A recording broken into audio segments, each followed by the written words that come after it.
Bentornati in diretta su Teleradio Adige 640, abbiamo un ospite in studio, diamo subito il benvenuto al consigliere regionale Stefano Valdegamberi. Benvenuto. Salve, consigliere. Buonasera a tutti.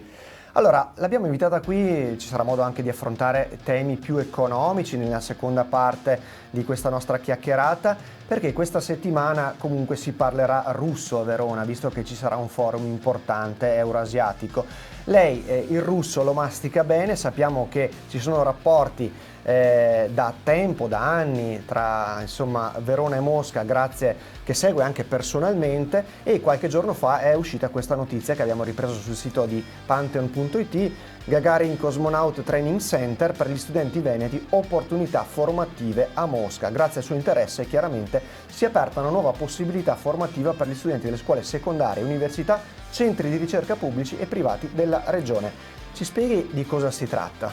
Innanzitutto il Gagarin Training Center è un centro all'avanguardia del mondo, dove vanno a formarsi anche gli astronauti italiani, astronauti europei, anche quelli americani nei progetti spaziali.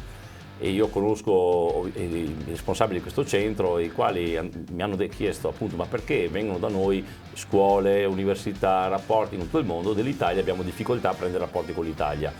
Ho detto: guarda, se mi date un mandato io posso attivarmi, almeno cominciare dalla mia regione, perché ritengo che il futuro anche del viaggio nello spazio, oltre, è un qualcosa che ormai ci sono sempre anche NUCO che nascono, certo. È un settore importante anche di grande ricerca a livello sia accademico e di società di ricerca appunto che si occupano di questo, e io, visto che abbiamo questa opportunità, sarebbe anche bello a avvicinare anche il mondo degli studenti, degli istituti scientifici, delle università, dei centri di ricerca italiani, perché possono avere delle convenzioni, degli accordi col centro spaziale russo per fare dei programmi anche a distanza o anche dei programmi direttamente all'interno del centro spaziale, poter anche testare e discutere sulle nuove frontiere della conquista dello spazio.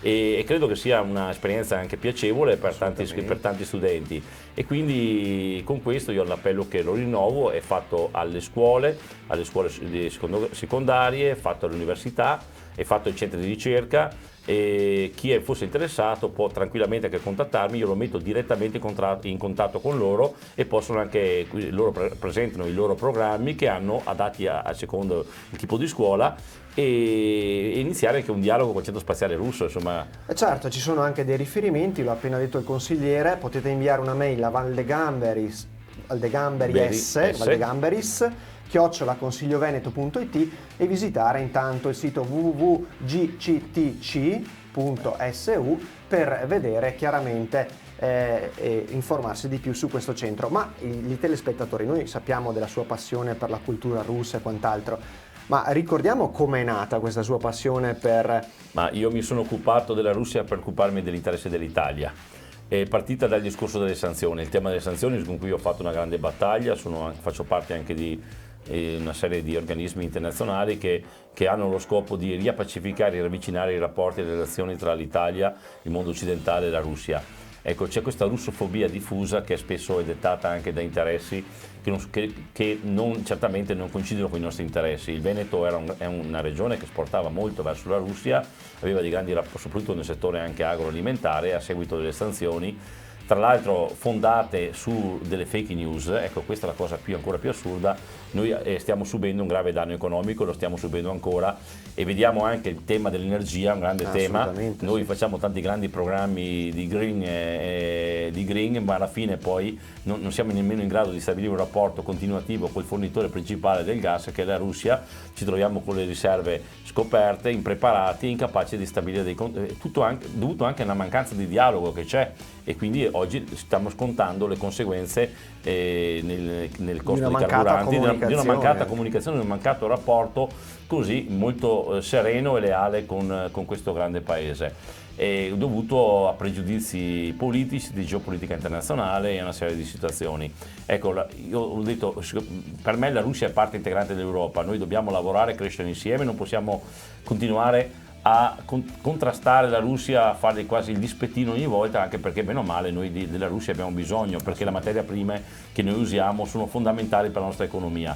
Ecco, quindi io mi sono battuto contro le sanzioni alla Crimea tra l'altro, che hanno sono sanzioni veramente assurde, perché io in Crimea, se io vado a sanzionare un paese è perché crea un danno alla popolazione di quel paese, ma in Crimea nessuno è contrario. Ci sono stati 2 referendum, un voto di un Parlamento a favore dell'appartenenza della Crimea alla Federazione Russa dopo che c'è stata un'evoluzione storica. Non dimentichiamoci che la Crimea era una repubblica socialista sovietica legata alla Russia, è stata da Nikita Khrushchev, che era un politico sempre nell'ambito del comunismo, era ucraino, l'hanno aggregata all'Ucraina, ma non ha niente a che vedere storicamente. Finito il regime ha voluto tornare autonoma dall'Ucraina, e pensiamo bene che nel Crimea ci sono le basi anche militari russe, quindi è assurdo staccare, è un dispetto fatto in casa.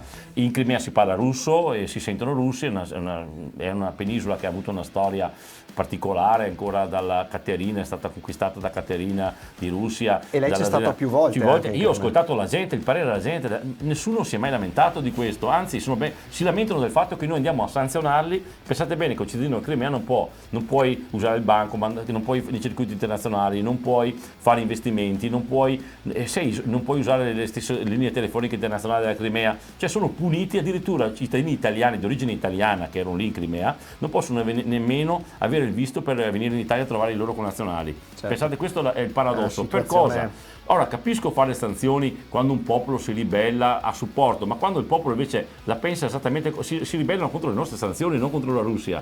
Non c'è stato, a noi è stata raccontata la storia che c'è stata un'invasione, i russi hanno occupato, ma è tutta una fake news. Cioè, non vai a occupare un popolo dove fanno 2 referendum, un voto di Parlamento e chiedono di far parte di una federazione, devi rispettare la volontà popolare, punto a capo. Il resto sono interessi nostri a dire così, non loro. E l'interesse del Veneto, immagino che lavori per questo, chiaramente è di stabilire comunque, diceva prima, un dialogo costante con la Russia, perché pensiamo anche alla crisi energetica, all'aumento dei prezzi. Noi dipendiamo dalla Russia per il gas, quindi il gas metano, per cui dovete pensare che noi abbiamo fatto una risoluzione che è stata la prima in Europa occidentale proposta da me ancora 6-7 anni fa, nel quale diceva chiaramente contro le sanzioni, dicendo che le sanzioni si basano su un presupposto ingiusto di violazione del diritto internazionale, si nega il diritto di questo popolo di fare quel che vogliono a casa loro, porco cane, perché andiamo da noi, ci preoccupiamo noi di loro quando si preoccupano nemmeno loro. Questo è veramente paradossale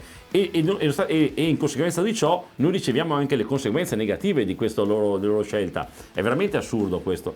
Ecco, quindi so che è difficile far passare questo messaggio, perché da noi c'è un'informazione a senso unico, poi critichiamo loro che c'è la propaganda c'è da una parte che dall'altra, ma da noi viene spacciata come democrazia, dall'altra cioè, questo è il paradosso. Ecco, quindi quando sono andato là, toccato con mano, ho conosciuto la gente, ho conosciuto il popolo di Crimea, sono cittadino onorario della Crimea, sono andato spesse volte, ho fatto convegni, iniziative per cercare di portare la loro voce e dire: guardate che stiamo lottando per una causa ingiusta e dannosa, oltretutto, oltre che essere ingiusta, dannosa per la nostra economia. Consigliere, diamo spazio a un po' di musica, poi noi torniamo, cambiamo argomento, parliamo sempre di economia, ma caliamo l'attenzione sul territorio veronese. A tra poco.